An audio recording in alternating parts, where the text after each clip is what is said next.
China to gradually resume seafood imports from Japan. It had imposed a blanket ban last year. Beijing was worried about the release of water from the disabled Fukushima nuclear plant. China and Japan are major trade partners. In 2022, Beijing imported more than $500 million worth of seafood from Tokyo. And Taiwan retains the death penalty but limits its use to exceptional cases. In 2010, Taipei lifted its moratorium on capital punishment. Since then, it has carried out 35 executions. The latest was in April 2020.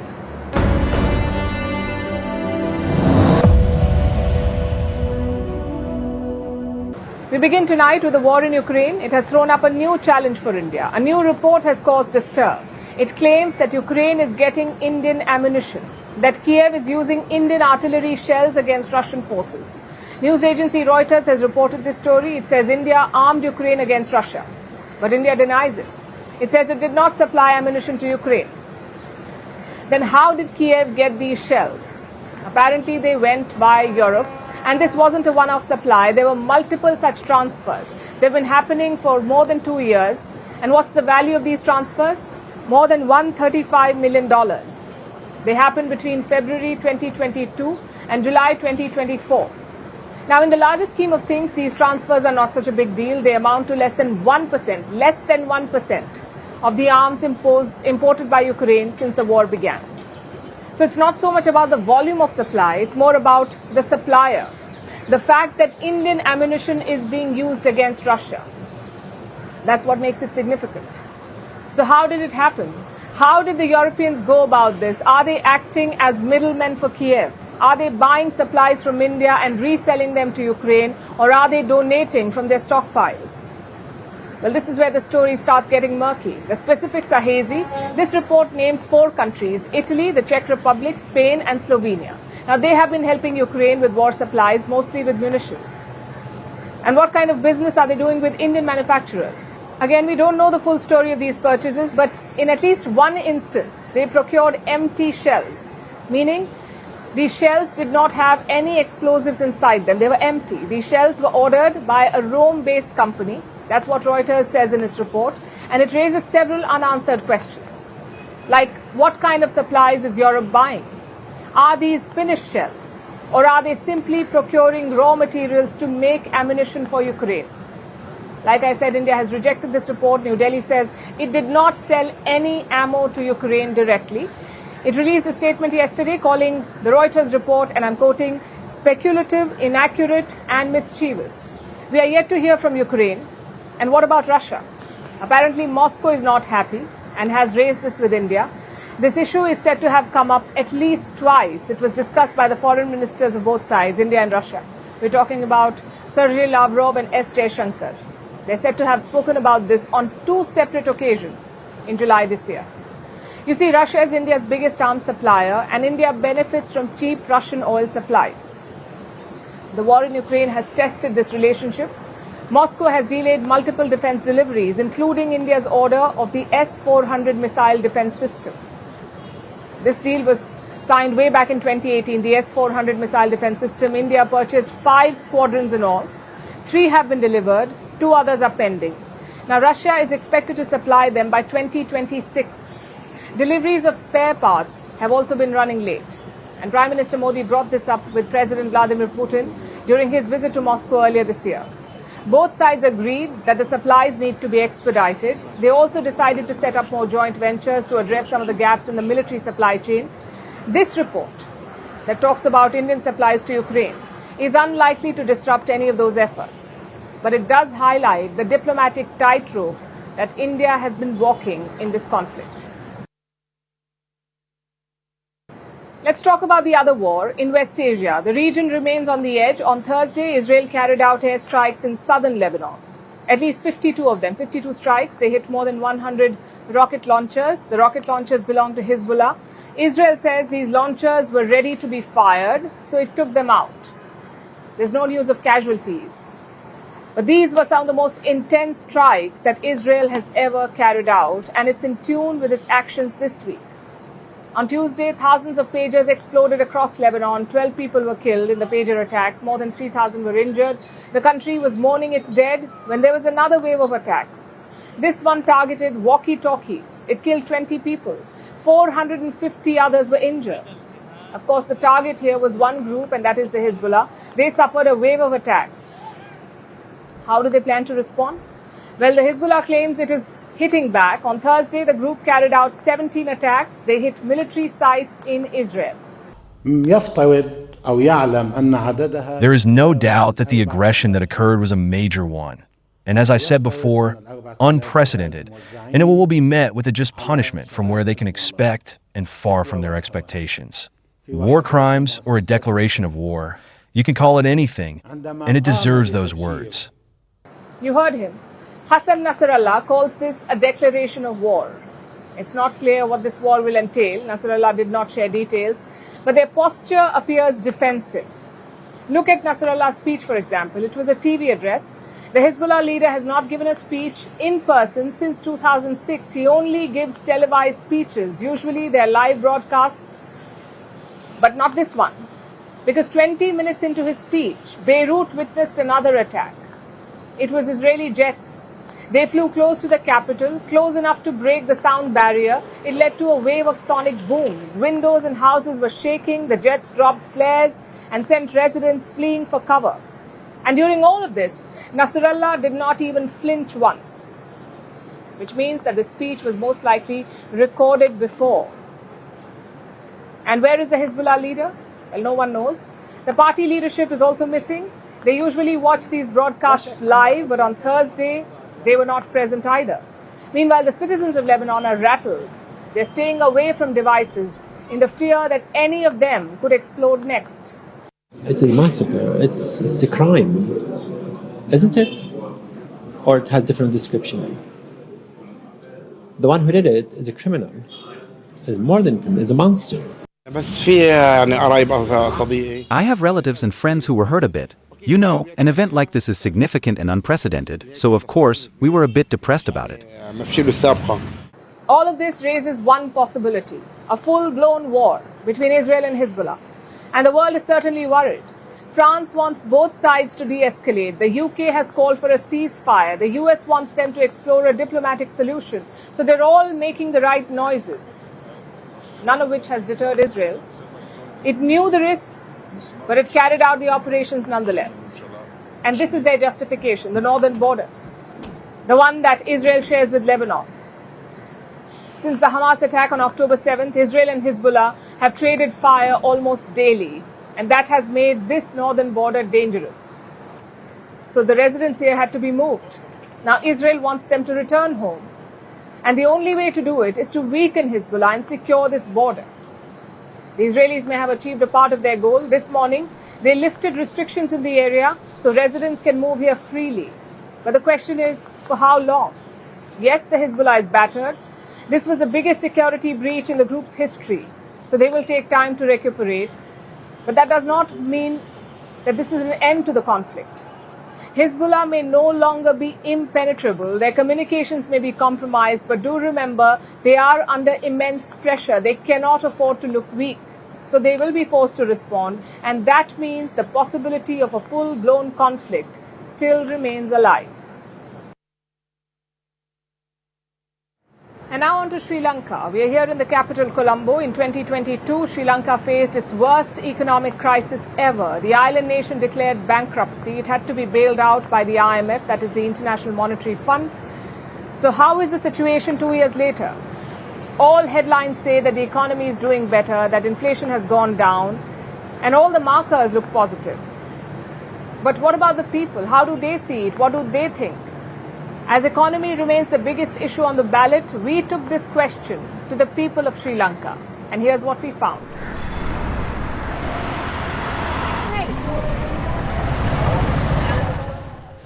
Yesterday we interviewed Ranil Wickremesinghe, the president of Sri Lanka, and we asked him a simple question. Do you think that maybe the bitter pill was too bitter? I don't think the bitter pill was too bitter. We had to take a pill at some time and someone had to take a decision. You heard him. But we had to find out for ourselves, which is why we've come here to Colombo's biggest market. It's called Peta. And this market is basically like a maze. You have hundreds of shops. It dates back to the 17th century when shops began coming up around the Dutch fort nearby. Today, locals will tell you that whatever you want, you'll find in PETA. Electronics, textiles, food, you name it, you'll find it here. So if the austerity measures of the government are indeed affecting businesses, we'll find out here for sure. Let's head inside.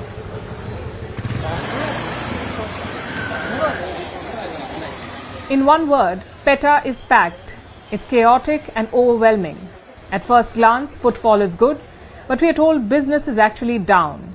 It never really picked up after the economic crisis of 2022. Business has fallen right to the bottom. It will be very difficult to recover. When you sell a fruit earlier, we had a profit of 8 rupees. Now it is 4 rupees. People don't have money to buy these fruits. With the economic crisis, we have not picked up anymore because the cost factor has gone 3 times more.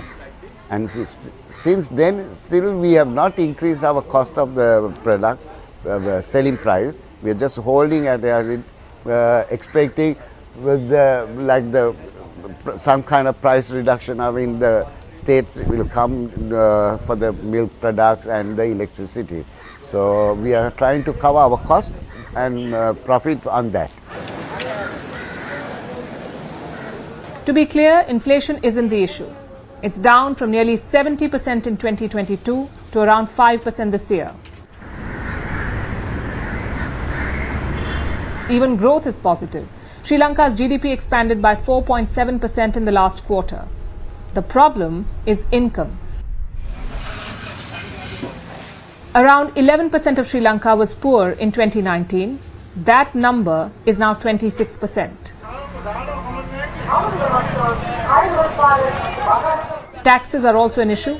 Sri Lanka imposes a common value-added tax on all goods and services. It was 8% in 2021. It was hiked to 18% at the start of this year. More VAT equals more expensive goods. This was all done at the behest of the IMF, the International Monetary Fund. In 2023, President Wickremesinghe secured a bailout deal worth $2.9 billion, the 17th in Sri Lanka's history. Now, the IMF has bailed out many countries in trouble, but they usually exact a heavy toll. Steep cuts in public spending, rollback of subsidies, multiple tax hikes. That's usually the IMF playbook. And that's what we call the bitter pill. High taxes and low spending on public services. It's the perfect austerity measure, but it's also the perfect way to drive people away from your country. And that's what's happening in Sri Lanka, especially in the health sector. 10% of the country's healthcare professionals have left the country, including 1,700 doctors. Needless to say, this is taking a toll on medical services across the country. Right now, we are at the country's biggest hospital, Colombo National Hospital, the biggest public medical facility in Sri Lanka, which has managed to keep its doors open thanks to foreign grants. But that cannot be said for a lot of facilities in rural Sri Lanka, where 40 hospitals have shut down and more than 100 are on the brink of shutting down. Medicines proved to be a bigger problem. Poor Sri Lankans used government welfare funds to procure drugs. But those payments stopped last year and many households were rendered helpless. Here in Colombo, Slave Island, is one such household. Retired accountant Milton Pereira and his wife Pushpalata. Pereira suffered from chronic asthma, but he was looking forward to the elections. He wanted to vent his anger at the ruling class. But on Saturday, only his wife will queue up to vote. Once the welfare payments stopped, the Pereiras could no longer afford medicines. Months after the cut, Milton Pereira passed away. I needed to have money to buy his medicine. I had to make do for everything with just 1,500 rupees. He was not employed. He couldn't do any work because he was not well. Occasionally, we were given free inhalers from a government hospital, but there were times we had to buy it from outside, but we couldn't get it most of the time because we had no money. You will find many such stories in Sri Lanka, of the bitter pill becoming a fatal one. Frankly, it's a bit confusing. So many of Sri Lanka's macroeconomic indicators look impressive, like GDP growth and inflation, Yet on the ground, the pain persists. It's the story of two economic realities. A key part of austerity measures is cutting energy subsidies, and this is typically an IMF demand. Wherever they give loans or bailouts, they ask for energy subsidies to be cut. The idea is to increase revenue collection and to plug the so-called leakages. But what it also does, what phasing out energy subsidies does, is it increases electricity bills. Here in Sri Lanka, we saw 3 raises in the last 1 year. 3 times the bills were hiked. The biggest hike was more than 70%. As a result, more than 1 million homes were cut off from the power grid. They did not have the money to pay these new bills, so they were plunged into darkness. Here in Slave Island, residents are clearly feeling the pinch. This area is home to many slums and low-income households. A lot of them have been cut off from the power grid. The rest cannot afford the high tariffs. The locals say their bills have tripled in 3 years. Everything is expensive across Sri Lanka. 3 years ago, our electricity bill used to be 2,000 Sri Lankan rupees. Now, it's more than 8,000 Sri Lankan rupees. We have the same appliances as then, a few ceiling fans and bulbs, but the bill has increased. Electricity bills were hiked by 75% in August 2022, by 66% in February last year, and by 18% in July. This doesn't just affect households, it also affects businesses. In 2023, around 250,000 factories were shut down. High power bills were a major reason. Sri Lankans pay some of the highest energy bills in South Asia, around 3 times higher than their neighbours. But here's the strange part. The state-owned power supplier is running profits. The CEB, or the Ceylon Electricity Board. They made almost $200 million in profits last year. Yet 1 million were cut off from the grid. It may sound strange, but this is how austerity works. State-owned firms are bulked up for privatization. The eventual plan is to sell off the CEB, and for that it must make profits. All of this makes one thing clear. Austerity measures have been very tough. It has taken lives and livelihoods. But the question is, could it have been avoided? Not completely. The Rajapaksas left the economy in a very bad state. You needed a tough taskmaster to set things right. Wickremesinghe has largely done that. Yet, valid questions remain. Could the rich have shouldered more of the burden? Could the bitter pill have been spaced out? And could the IMF have given a better deal? In hindsight, maybe. But Wickremesinghe is confident that the people will see the bigger picture. That after short-term pain comes long-term gain. Maybe it will. But the political elite who plunged this country into chaos are still living the large life, while the poor are rebuilding it. And that is the real bitter pill. Tea is synonymous with Sri Lanka. It is the backbone of the country's economy. It employs nearly 1 million voters. But the tea growers are unhappy. They get paid very little, often less than the minimum monthly wage. And this time they have a lot of demands. They want more wages, they want better working conditions, they want better housing. All 3 frontrunners in this election, in the presidential election, have made lofty promises. But who will sway the tea pickers of Sri Lanka? Our next report tells you.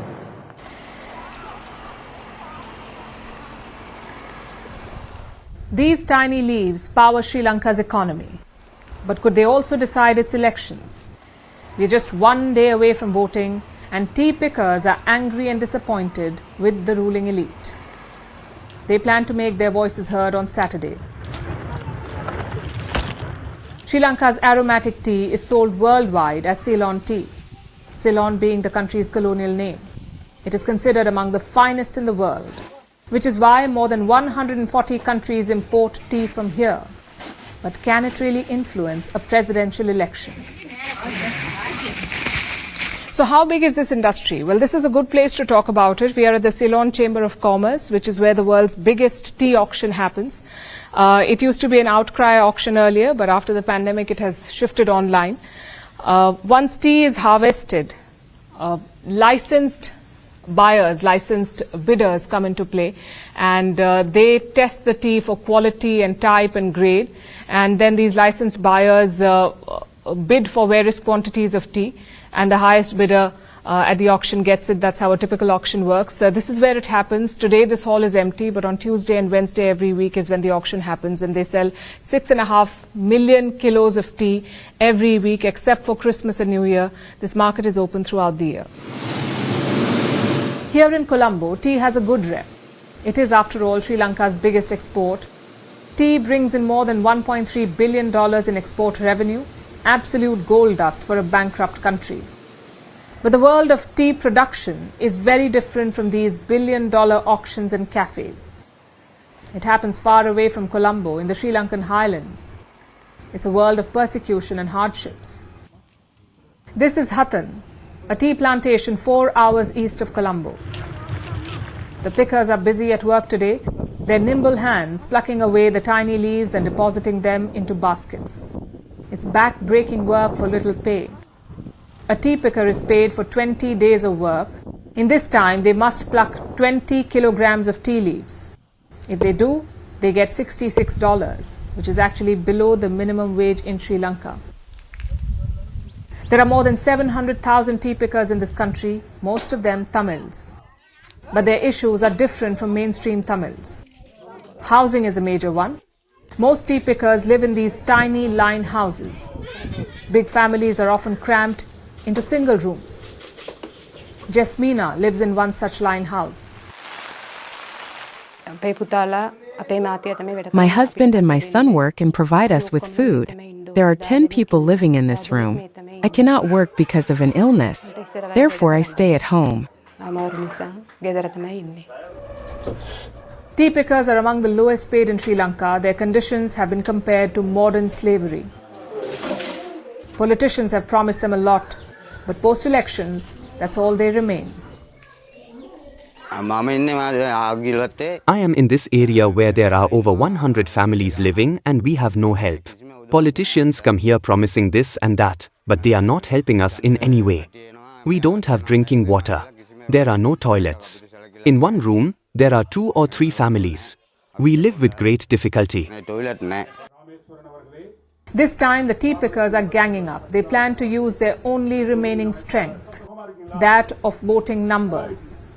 These voters are demanding very basic things from their leaders: a wage hike, better housing, and land rights. Most of them support the CWC, the Ceylon Workers' Congress, a party that has historically represented Sri Lankan Tamils. The CWC, in turn, is supporting President Ranil Wickremesinghe.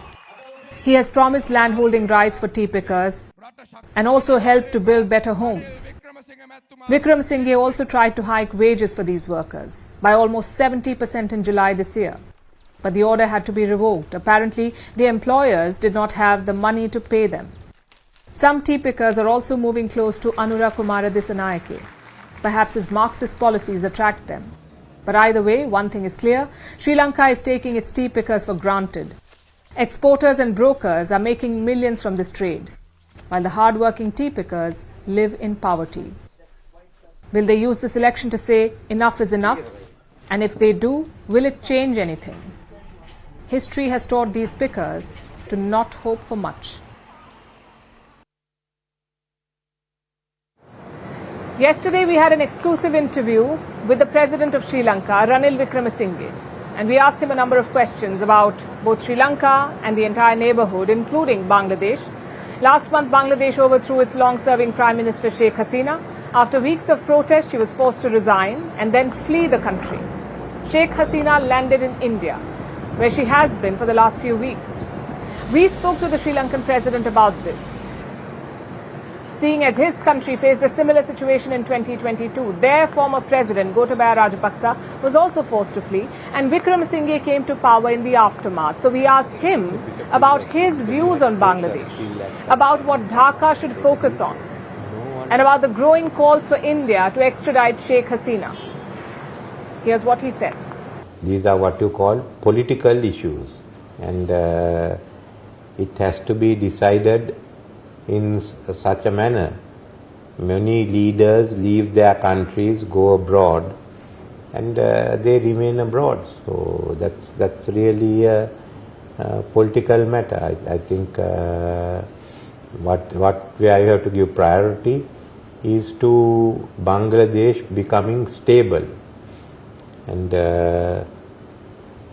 if Sheikh Hasina is out of the country, let her be out of the country. Well, that was the Sri Lankan president's take on the matter. He said that the priority should be stability in Bangladesh and that Sheikh Hasina should be allowed to stay out of the country. That was Vikramasinghe's opinion. But Dhaka has other plans. Ever since Sheikh Hasina fled, there's only one thing that the new people in charge are talking about, and that is extradition.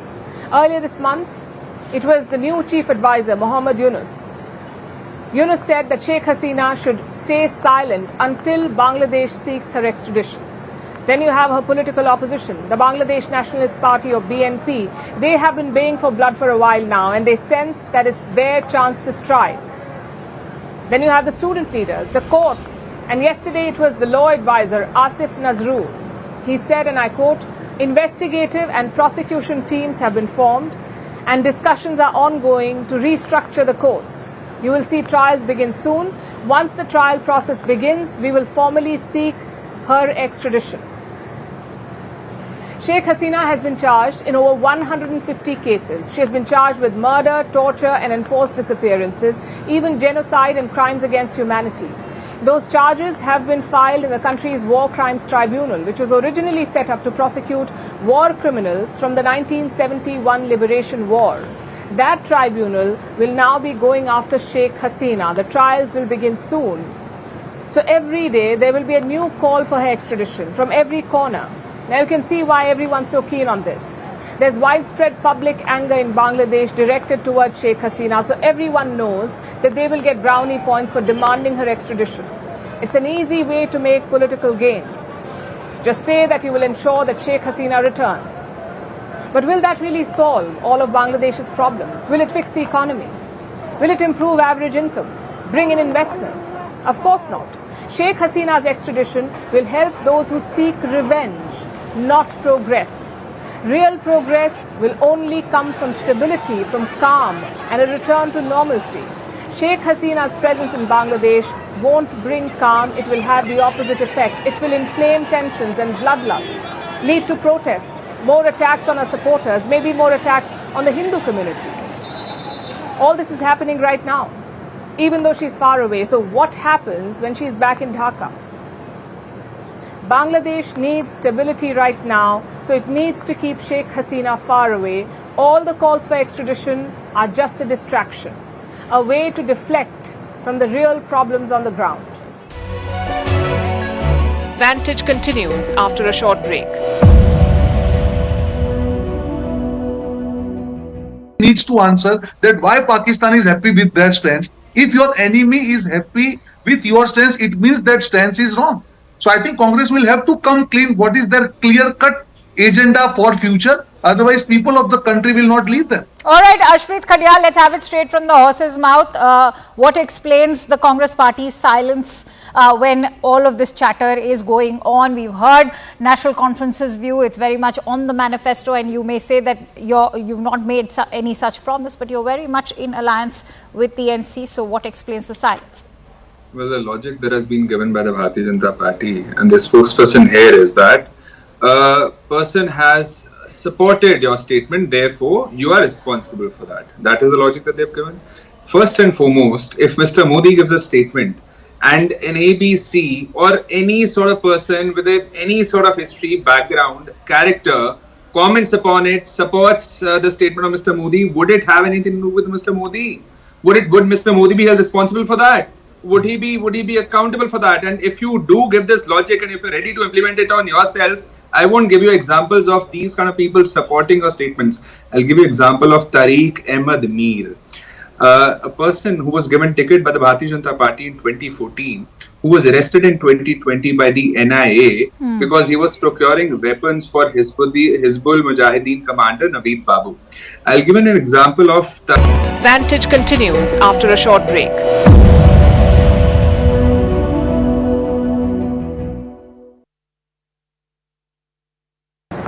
Now let's turn our attention to the United States.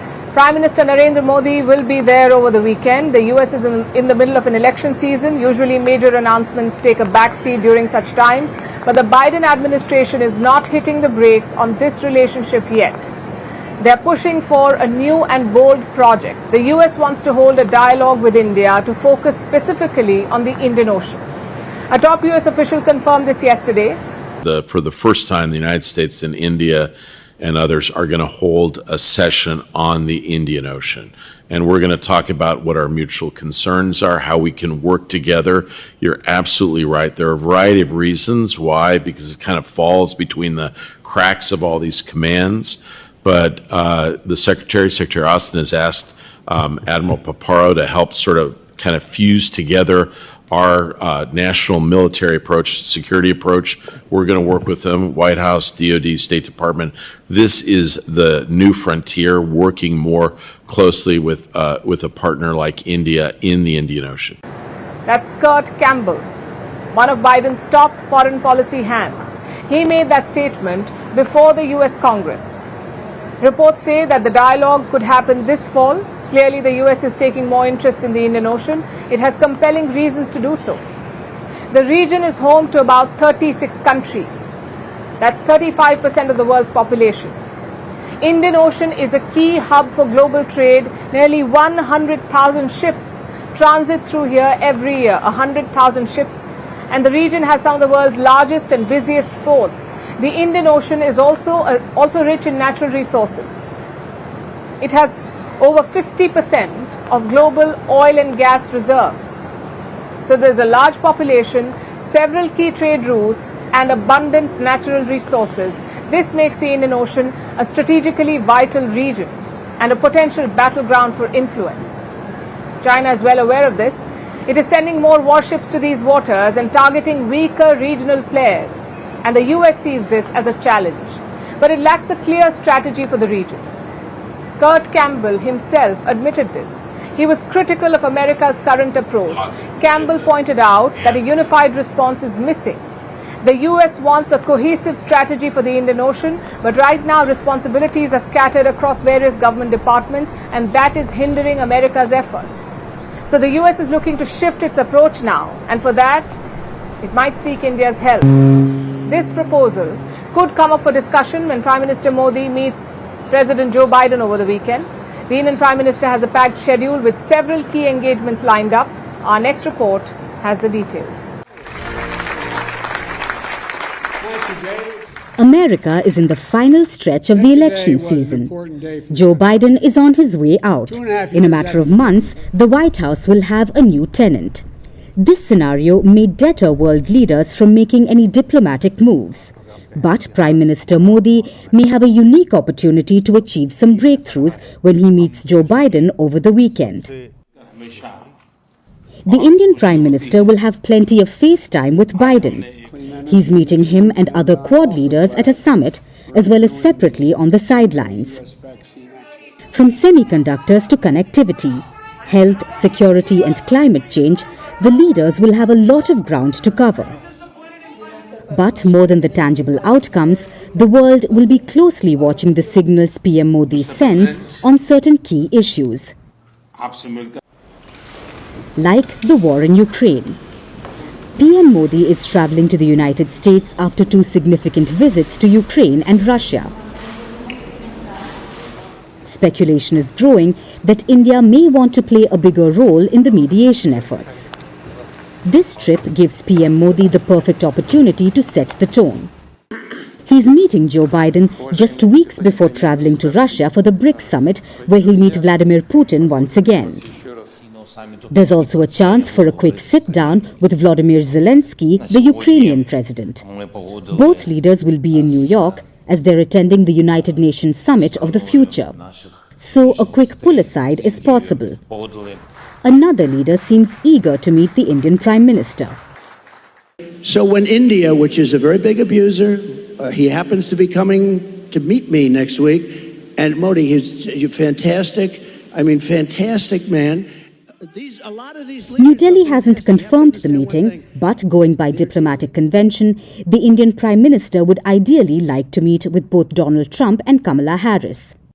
Separate engagements with both candidates would signal continuity in the India-US relationship despite the deep political divisions in America. There's also plenty more to look forward to during the visit. An address at the United Nations Summit, a diaspora address to thousands of Indian Americans, and a roundtable with America's top tech CEOs is also on the agenda. The Indian Prime Minister has plenty of ground to cover. Our next story is from Russia. It's about a business feud that has rocked the nation. It involves Russia's richest woman, her estranged husband, a Chechen warlord, and a deadly shootout in central Moscow. This is the sordid tale of Wildberries, Russia's answer to Amazon. Wildberries was founded in 2004 by this woman, Tatyana Bakalchuk. She reportedly founded the firm while on maternity leave with a team of just 4 people and a budget of $700. Now she's Russia's richest woman. Tatyana owned 99% of Wildberries. The remaining 1% belonged to her husband, Vladislav Bakalchuk. The family was among the richest in Russia, and things seemed to be going well. Their business was thriving, especially over the last few years. The Wuhan virus pandemic only boosted e-commerce, and then came the war in Ukraine when Western companies left Russia, so homegrown brands like Wildberries exploded. This is how Tatyana became Russia's richest woman. But she did not want to put all her eggs in one basket. So she started expanding her empire, and a few months ago, she was all set for the next move. She was about to enter the digital payment space, build an all-Russian payment system with a company called the Rus Group, which is known for outdoor advertising, things like billboards. And the deal was certainly strange because of the choice of partner, but it had the blessing of Russia's president, Vladimir Putin. So that should have been that. As part of the merger, Tatyana had to hand over a part of her fortune, about a third of it. She would become the director general of the new company, and the Rus Group head, would be the chief managing director. Those were the terms of the deal. Tatyana accepted this, but her husband did not. Her husband, Vladislav Bakalchuk, wanted to thwart this merger. But instead of going to a tribunal or the courts, he went to a unique sort of mediator, the Chechen warlord, Ramazan Kadyrov. Bakalchuk pleaded with the Chechen strongman, saying that his wife had, quote-unquote, left home and fallen in with a bad bunch. I'm not making this up. He went to a warlord for family counseling, and Kadyrov was apparently moved. He said devils and demons had destroyed a family with 7 children, so he promised to, and I'm quoting again, return Tatyana to the family and, of course, defend the business. After all, even warlords care about billion-dollar enterprises. So Bakalchuk got the warlord's backing, and Tatyana wanted nothing to do with either of them, so she filed for divorce and was determined to go ahead with her business plans. The merger eventually did take place, and Tatyana was on the verge of even greater success. But then on Wednesday, things turned deadly. Vladislav Bakalchuk went to the Wildberries head office in Moscow, located a few streets down from the Kremlin. He arrived there with armed guards who proceeded to open fire. I heard the shooting. A police van was parked here from early morning, and it was clear that something was going on here. I went out and heard that there were loud screams inside the space, and the shooting was still going on. At first we thought it was some kind of holiday because of the heavy sound. Then some strangers came into the parking, and after that it started shooting. Bakalchuk's bouncers apparently opened fire. They shot security guards at the Wildberries office. 2 of the guards died, 7 others were wounded. It was pandemonium. Tatyana was mortified. She condemned her estranged husband with this message. Take a look.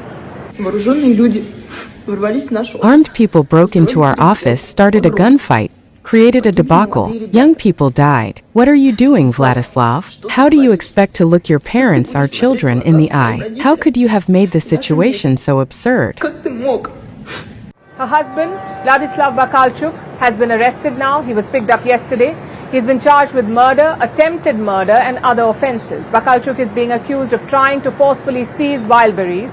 He denies all of this. He says he'd gone to the office for, and I'm quoting again, business negotiations. Perhaps it was a negotiation, Chechen warlord style. And Tatiana didn't get the memo. And whatever the case, an investigation is underway. We'll keep you updated as the story unfolds. Now let's turn our attention to China, where zoo goers have been left outraged because the pandas they were obsessing over were actually painted dogs. Some zoo visitors realized this when the so-called pandas started barking and panting. And China being China, did you know how the zoo responded? They said the animals are a special breed of panda dogs. Obviously, there's no such thing. So finally, the zoo admitted to dyeing furry dogs and giving them black patches to resemble pandas. Now, the poorly orchestrated lie may surprise you, but this is not the first time a Chinese zoo has come under fire for parading dogs as pandas. Here's a report. Not everything is black and white, but the appearance of a panda, that's as black and white as it can get, quite literally. But apparently not in a Chinese zoo.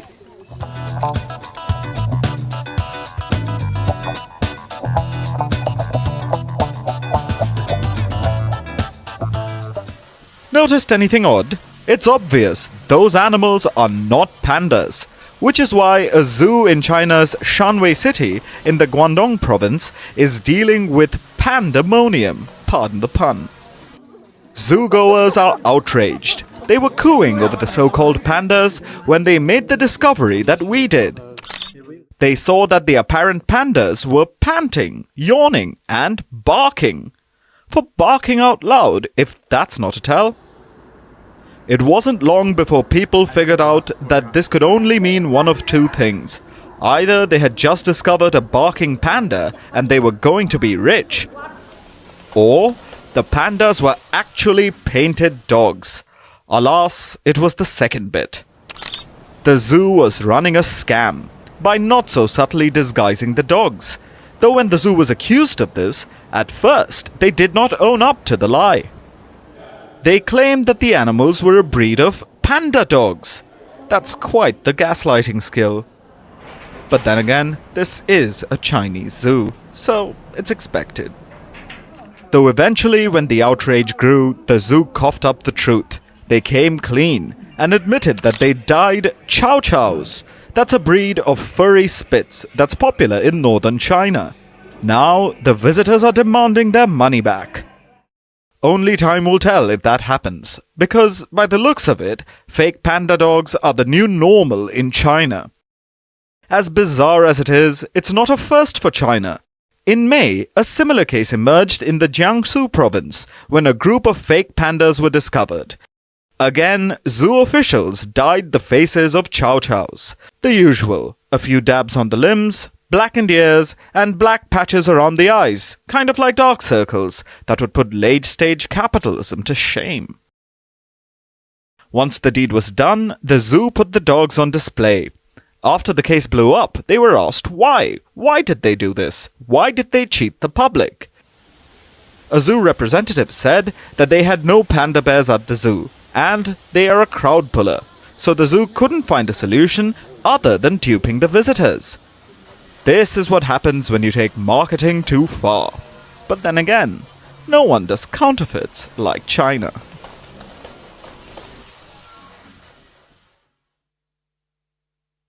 We are in the month of September, and in the world of technology, that means only one thing: a new iPhone. Apple runs like clockwork. Every September, it releases new devices, hoping to dazzle us into upgrading. Some of us are dazzled, like these Apple enthusiasts.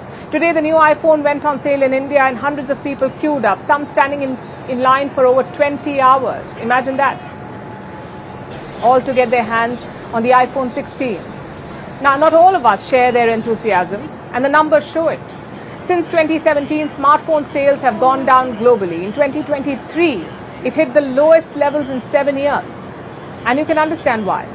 There was a time when new devices caused palpable excitement. People tuned in to watch the launch, people queued up outside stores, some still do, but most others are indifferent. Because while the new gadgets may be more powerful with arguably better features, They're not radically different from the previous model. Let's go back to the example of the new iPhone, the iPhone 16. Apple promised a revolution, but what it delivered was an improved camera, maybe some new colors. Same for Google Pixel 9. Its USP is the magic editor. It uses AI to edit photos. Then you have Samsung releasing its fold models and Huawei taking it one step further with a phone that folds 3 times. And all of this comes with lofty promises, a sleeker design, better processors, superior cameras, AI-powered assistants. But do the customers even care for these features? Do they make life easier or make for a meaningful upgrade? Or are these just fancy extras that people never really use? Look at this survey. It shows what really drives people to buy a phone. 71% say it is the battery life. 61% say its durability. 48% want a better camera. And that foldable screen, only 7% want it. It shows you what the real priorities are. People know what they want from their phone. And it's not necessarily glitzy features. Then why are companies releasing new phones like they are coveted Pokemons to catch? Because that's their business, the way they make money. You tell people that they need something. You tell them they cannot survive without it. You make it sound cool or essential. You induce FOMO and people will most likely buy it. But it's not working beyond a point. One, because phones are lasting longer. If you bought a phone in the last 5 years, chances are it's still working and you can use it easily for 2 more years. That's one reason for falling sales. The second is the state of the economy. The world is grappling with a cost of living crisis. Most countries are. So $600 for a new phone is not something that everyone can afford, and certainly not every year. Look at the current smartphone market. Used devices make up 21% of it. In 2014, this figure was at just 4%. So more and more people are buying recycled phones. And let's not forget the environmental cost. Most consumers don't really factor it in, but going forward they must.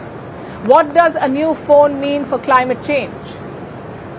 The smartphone industry is a dirty one. Every handset is packed with precious metals and rare earths which are extracted at a steep cost that our planet pays. So it's time for us to rethink this trend perhaps of being bombarded with new releases. It's become more about ticking a box and less about innovation. Sure, the new phones are good, but in most cases not good enough for you to ditch your old model. Because let's face it, at the end of the day, it still looks like a slightly updated rectangle. So do you still need a new phone?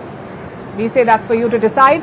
But let me just park this thought with you. As we head into this new era of smartphones, the question is not what the newest phone can do for you. The question is whether you really need it to do more in the first place.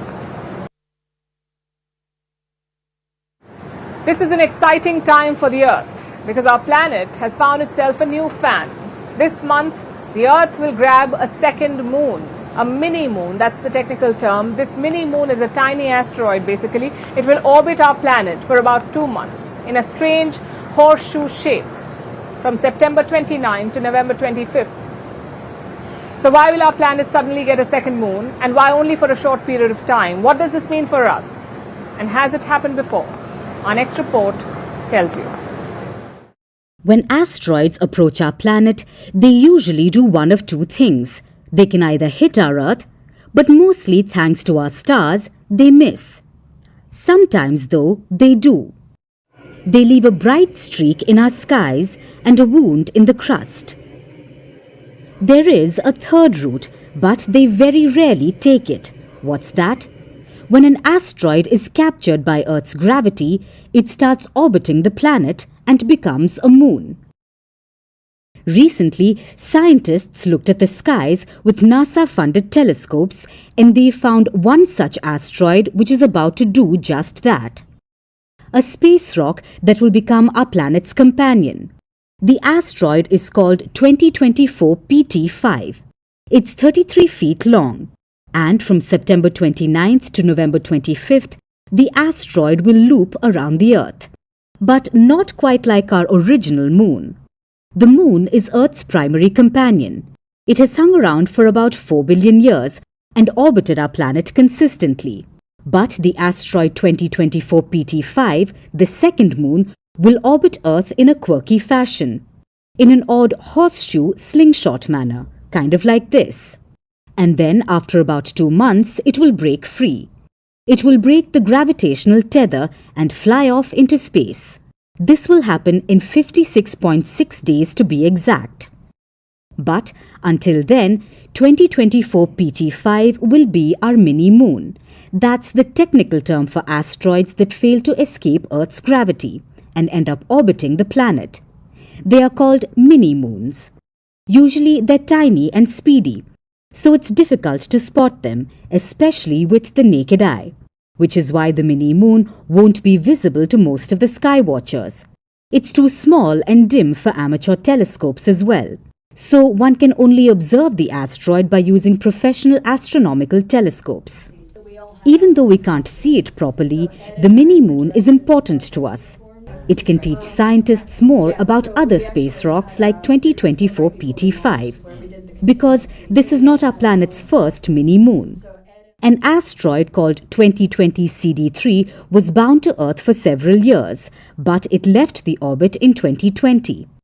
Another called 2022 NX1 was a mini-moon in 1981 and then again in 2022. It will return once more in 2051.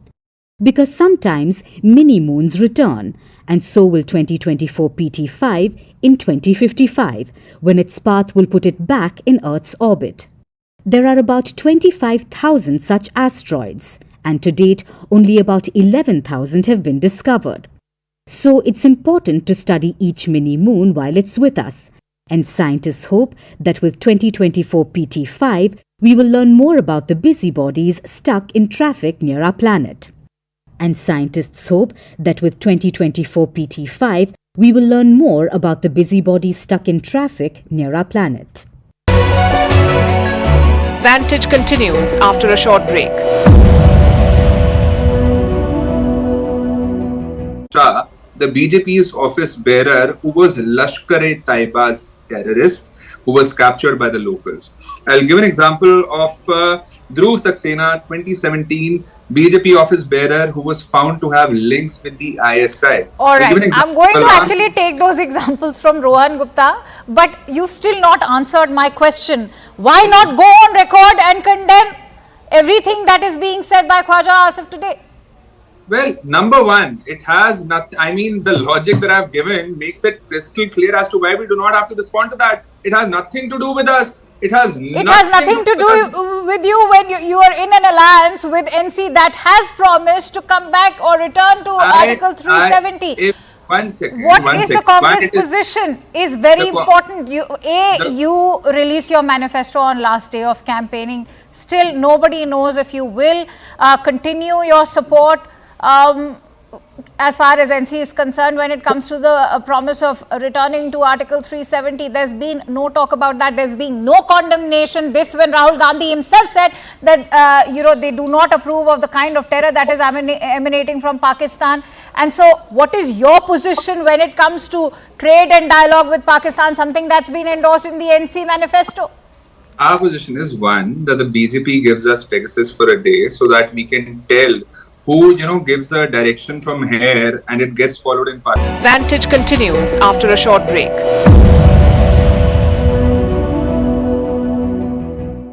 Time for Vantage Shots, images that tell the story. A police robot overpowers a suspect in a dramatic takedown in Texas. Shanghai streets are underwater as the Chinese city deals with its second storm in just a week. And a rhino at a British safari park underwent a rare surgery for a broken leg. Finally, we are taking you back in history. On this day in 1973, tennis player Billie Jean King defeated former Wimbledon champion Bobby Riggs. The match was called the Battle of the Sexes. Riggs had claimed that even at the age of 55, he could defeat top women's players. Billie Jean King took up the challenge and defeated him. It is the most watched tennis match of all time. We are leaving you on that note. Thank you for watching. Have a great weekend.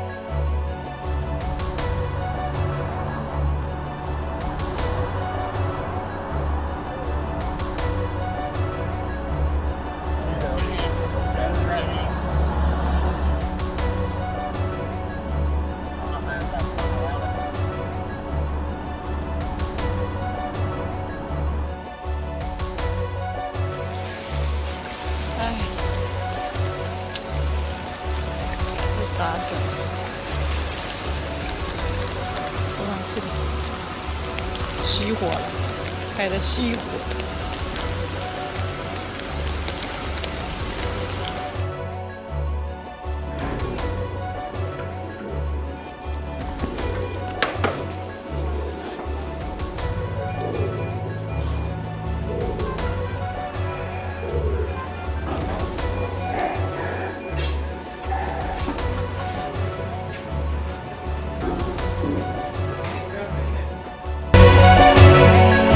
Vantage continues after a short break.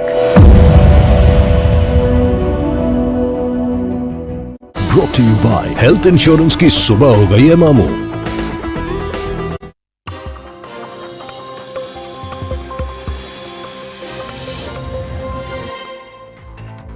Good evening, this is Brass Tacks. I'm Zaka Jacob. A day after the Andhra Pradesh Chief Minister Chandrababu Naidu alleged that the previous YS Jagannath Reddy-led YSRCP government used animal fat for making the laddus at the Tirumala Tirupati temple, the controversy is now really blowing up, and how. The BJP, the TDP, the